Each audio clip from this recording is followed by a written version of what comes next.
Hi guys, Harry here with GameHog's Top 10. Now because Ed's not here today, I thought I'd count down the top 10 Sonic games, just to spite him. Number 10. Sonic 4. Coming in at number 10 was Sega's previous attempt to return to the glory days of Sonic's 2D platformers. Sonic 4 was massively hyped up to be a return to form for the ailing series, but due to some dodgy physics, it ended up being a bit of a disappointment. However, owing to its availability on mobile and fun twists on classic Sonic levels, this still ended up being a whole lot of fun.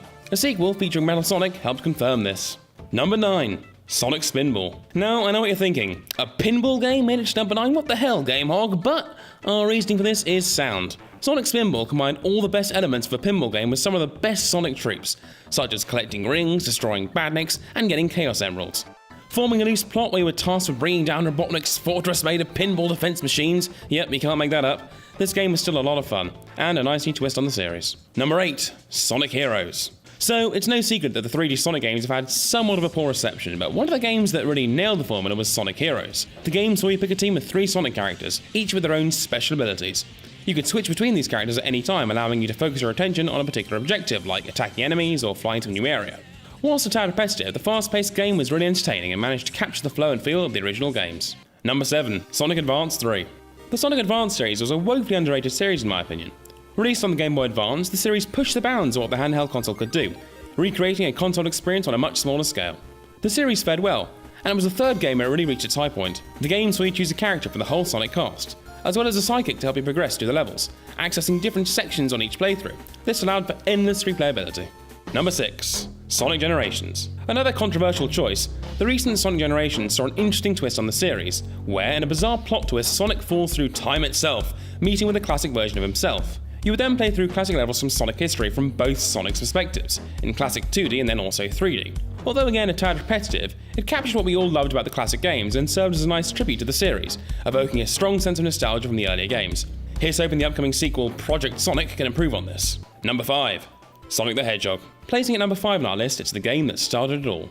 Sonic the Hedgehog. Pioneering for the time, the game is almost universally known and credited with helping the Sega Genesis overtake the Super NES in sales by almost 2 to 1. The game is iconic for its rich colours, flowing gameplay, and notable for bringing momentum-based physics to the standard platforming game formula. Originally developed as a mascot of rival Mario, Sonic went on to start a franchise that has no end in sight, so it seems he's certainly accomplished that.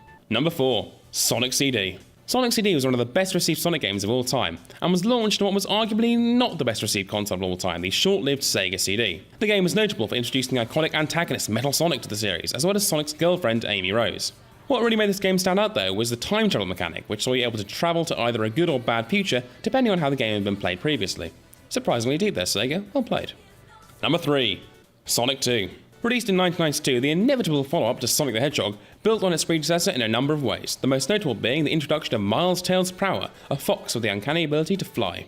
The game featured a number of new and more technically impressive stages, the most memorable being a pseudo 3D special stage that saw you circle a half-pipe to collect the Chaos Emeralds. The game took the fight against Dr. Robotnik into space for the first time in an epic showdown against a giant robot that'll certainly go down in my memory as one of the best boss fights of all time.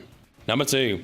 Sonic Adventure. The criminally underrated Dreamcast system was short-lived, thanks to the release of the wildly successful PlayStation 2 system later on. However, before it bowed out, it had one last gem to give us, Sonic Adventure. This game is fondly remembered as being a free-roaming 3D Sonic game that actually worked well, mixing a whole cast of characters with a massively entertaining plot.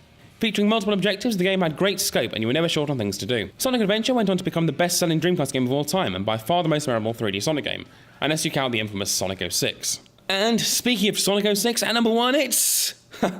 no, it's Sonic 3 and Knuckles. Like I put Sonic 06 at number 1.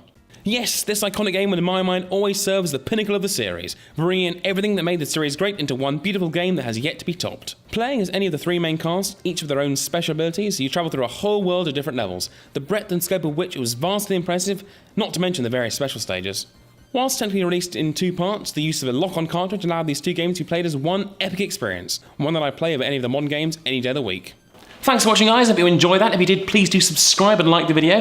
If you click on that up there, that has a playlist of all our other top 10 lists and top 5 lists. All worth watching, they're all very good. I mean, they are mostly Ed, and he is mostly wrong, so, you know, take that with a pinch of salt, but, you know, click it. Go on, do it.